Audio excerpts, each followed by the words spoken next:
Hey everybody, it's John from the Hustle Daily Show. Before we get into the news today, did you know that HubSpot launched an AI chatbot that helps you build awesome campaigns at scale with just a few prompts? It's called Campaign Assistant, and it's a totally free-to-use AI tool that will transform the way that you build marketing campaigns at scale. And the best part? It works seamlessly with all of HubSpot's marketing and sales tools to scale your output across email, social, and more. So AI your way into the most effective campaigns yet at HubSpot.com/campaign-assistant.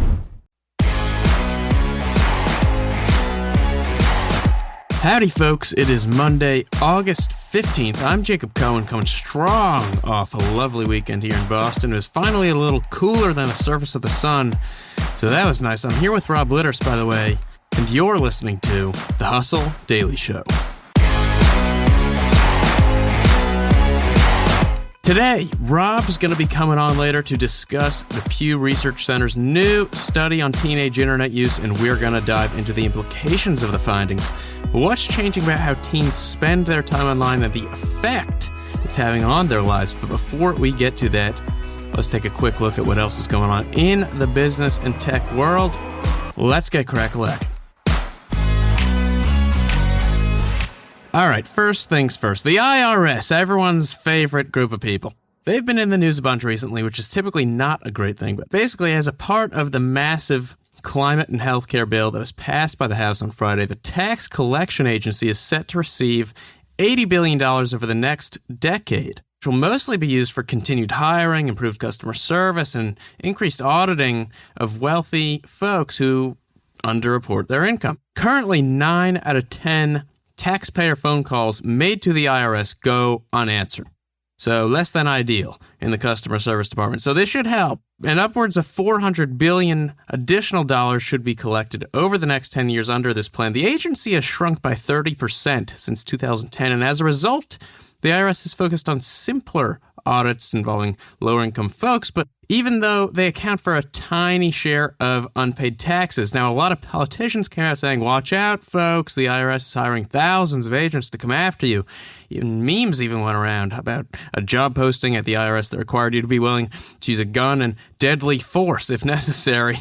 But the truth is, it was for a literal special agent job posting, and much of this planned hiring is really just to replace turnover that occurs over the next decade, so not much to worry about. Moving along, Peloton will cut about 800 jobs, close several showrooms, and continue outsourcing production, as well as bump prices on its bike and tread machines in hopes of turning a profit. We have to make our revenues stop shrinking and start growing again, Peloton's relatively new CEO, Barry McCarthy, wrote. Cash is oxygen, he said. Oxygen is life. That is what he wrote. And he's not wrong, kids. Oxygen is life. Cash is oxygen. No need for business school, science class. Just remember that and you'll be good to go. What do we have next up? We have a platform play from YouTube. YouTube is reportedly building out an online store for video streaming services. It's dubbed Channel Store. Now, this would basically be a place for you to go on YouTube where you can buy subscriptions to things like HBO Max or Netflix or whatever you so desire. Now, for the streaming services, which are just facing greater competition, slowing growth in the U.S., the YouTube store that we're talking about here, the Channel Store, would offer another avenue to get in front of potential customers and also offer a seamless sign-up, right? You watch a YouTube video, let's say, you see an ad for the new Game of Thrones show, and you just click one button, basically, and sign up seamlessly for HBO through the YouTube app. But remember, for the studios and the entertainment companies, this would mean potentially pulling in less revenue from your own services and potentially having less control over customer data. And last but not least, or I don't know, maybe least, yesterday, Elon Musk reported that Tesla has now made over 3 million automobiles, which is an impressive feat. In July, Tesla said that it delivered 255,000 vehicles or so in the second quarter,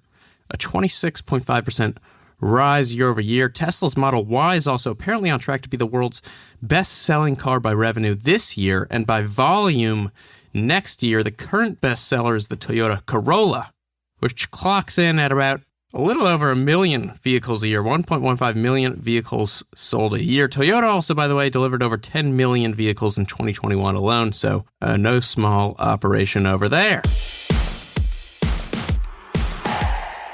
All right, and with that, let's talk teen internet use. Rob, what do we got?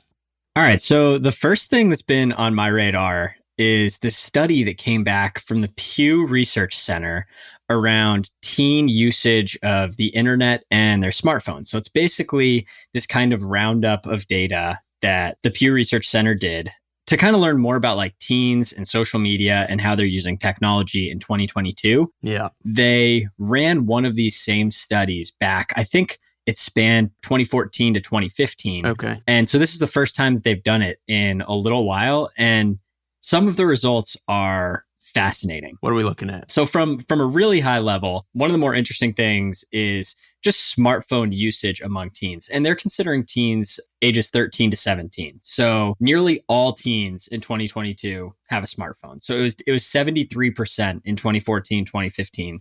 Now it's 95%. Whoa. The money number, though, like the big stat that is super crazy, nearly half of teens now say that they use the internet almost constantly. Mm-hmm. So in this survey, 46% of the teens surveyed said that they use the internet almost constantly. That number was 24% in 2014, 2015. Really just showing how rampant internet usage is and social media usage is. And how much it's grown. It's hard to believe how much it's grown over the last 7 years. Like I couldn't believe how big these numbers were.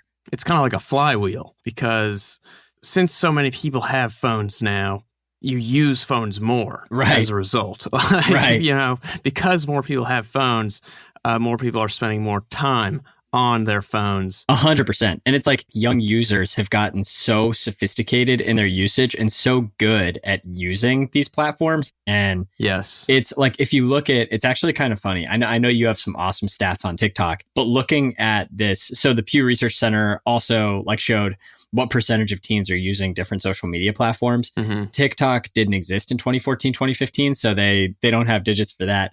But the percentage of teens that use Facebook has come down from 71% in 2014, 2015 to 32% in 2022. I honestly think that's high. Yeah, 100%. I feel like they're exaggerating that number too. But yeah, it's pretty funny because it makes you realize like why Zuck and company like made that fast pivot to the metaverse. They realized that their social products are kind of getting beaten out pretty hard right now.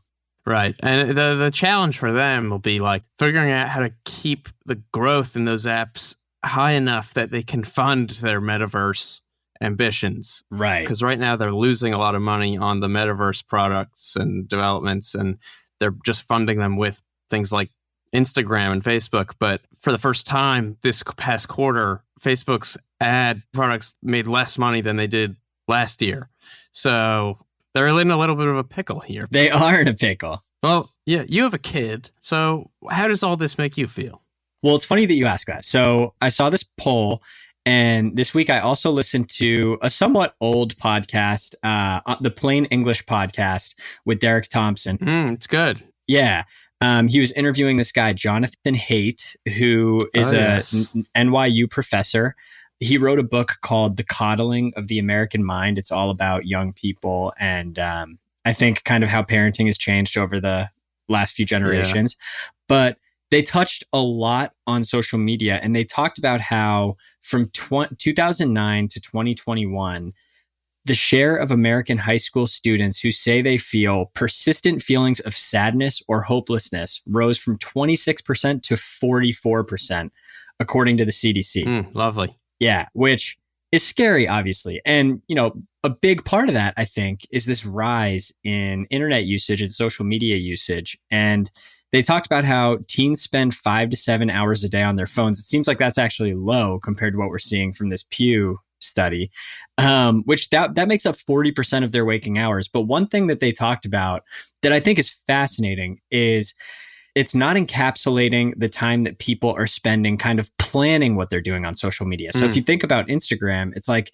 you take time to make an Instagram post, but you spend time actually using Instagram when you post something on Instagram, but you also spend all this time planning your posts, right? If you're, you know, a teenage girl who's posing or, you know, doing whatever it is for the photo. So there's all this other time that goes into social media, and Facebook has kind of created this model for social media where it's so dependent on engagement. And you look at some of those old kind of like earnings calls and stuff from Facebook back in the day, and just how they were talking about time on app and how they're talking about user attention. And it's really kind of scary. You understand how we arrived here, and I think we're going to be looking at that for years to come as kind of the beginning of the end of social media. Yeah, guess we'll just have to wait and see. And bada bing, bada boom. That's going to do it for us today, folks. Thanks for tuning in to the Hustle Daily Show. We are a proud part of the HubSpot Podcast Network. Our editor today is Ezra Trupion. Our executive producer is Darren Clark. I'm Jacob Cohen here with Rob Litterst. We've got a lot more tech and business coverage in our newsletter, which we send out every day. If you're not subscribed, go get yourself signed up at thehustle.co. Have a lovely Monday, and we'll see you tomorrow.